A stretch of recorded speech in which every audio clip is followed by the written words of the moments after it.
অন্তর কাঁপানো একটি প্রেমের গল্প। কাঁদবেন না প্লিজ। Love story. একটা ছেলে একটা মেয়েকে খুব ভালোবাসতো। একদিন মেয়েটা ছেলেটাকে ছেড়ে চলে যায়। কিছুদিন পর সেই মেয়েটা দেখা যায় অন্য একটি ছেলের সাথে রিক্সা করে ঘুরে বেড়াচ্ছে। অতঃপর পূর্বের ছেলেটি ক্ষিপ্ত হয়ে মেয়েটার বাসায় যায়। গিয়ে মেয়েটার গালে সজোরে থাপ্পড় মারে আর বলে, তুই এত খারাপ এটা আগে জানতাম না, জানলে তোর মতো নর্তকীর সাথে প্রেম করতাম না, তুই আসলেই একটা নষ্টা মেয়ে ইত্যাদি বলে মেয়েটাকে গালিগালাজ করে। কিন্তু মেয়েটা কোনো রেসপন্স দেয় না, অপরাধীর মতো সব সহ্য করে।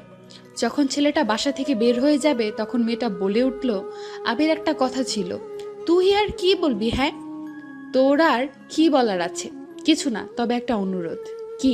তাড়াতাড়ি বল। তুমি অন্য কাউকে বিয়ে করে সুখী হও, আর পারলে আমাকে ভুলে যেও। আরে তোর মতো বাজারের মেয়েকে তো আমি তখনই ভুলে গেছি যখন দেখেছি রিক্সা করে অন্য ছেলের সাথে ঘুরে বেড়াচ্ছিস। কথাগুলো বলে ছেলেটা চলে গেল। আর আরোহী বিছানায় শুয়ে চিৎকার করে কাঁদছে আর বলছে, হে আল্লাহ, তুমি কেন আমাকে এত কষ্ট দিচ্ছ? আমাকে তাড়াতাড়ি নিয়ে যাও।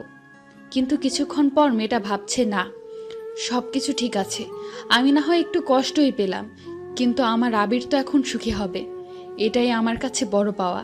তার এক সপ্তাহ পর মেয়েটার সামনে বিয়ের কার্ড হাতে ছেলেটা উপস্থিত।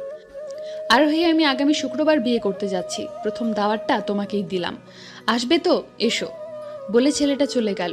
তৎক্ষণাৎ আরোহীর চোখ থেকে দুফোঁটা জল গড়িয়ে পড়ল কার্ডের উপর। মেয়েটা উপরের দিকে তাকিয়ে বলছে, হে আল্লাহ, আমি আর পারছি না, আমি নিজের চোখে আবিরের বিয়ে দেখতে পারবো না, তুমি একটু সহায় হও। আজ শুক্রবার, জুম্মার নামাজের পর আবিরের বিয়ের কার্য সম্পূর্ণ হয়। কিন্তু আবির বারবার তাকিয়ে দেখছে আরোহী আসে কিনা। আসলে আজকেও একটু অপমান করে মনের জ্বালাটা মেটানো যাবে, কিন্তু না, আরোহী আসেনি। একটা দুঃসংবাদ এসেছে, আরোহী এই দুনিয়াতে নেই। একটু আগে সে মারা গেছে। কথাটা শোনার সাথে সাথে আবির দৌড়ে চলে গেল আরোহীর বাসায়। গিয়ে দেখে তার আরোহী ঘুমিয়ে আছে, চিরজীবনের মতো ঘুমিয়ে আছে।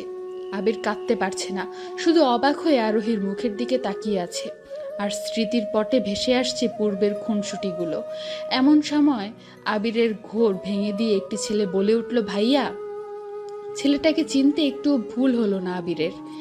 এটাই সেই ছেলে যাকে আরোহীর সাথে রিকশায় দেখেছিল। ছেলেটা আবিরের কাঁধে হাত রেখে বলেছে, ভাইয়া, আপনাকে এই চিঠিটা দিতে বলেছিল আরোহী আপু, পারলে একটু পড়ে নিয়েন। তৎক্ষণাৎ চিঠিটা উল্টিয়ে পড়তে লাগলো আবির। জানি তুমি অবাক হবে, কারণ যে ছেলেটা তোমাকে চিঠি দিল সে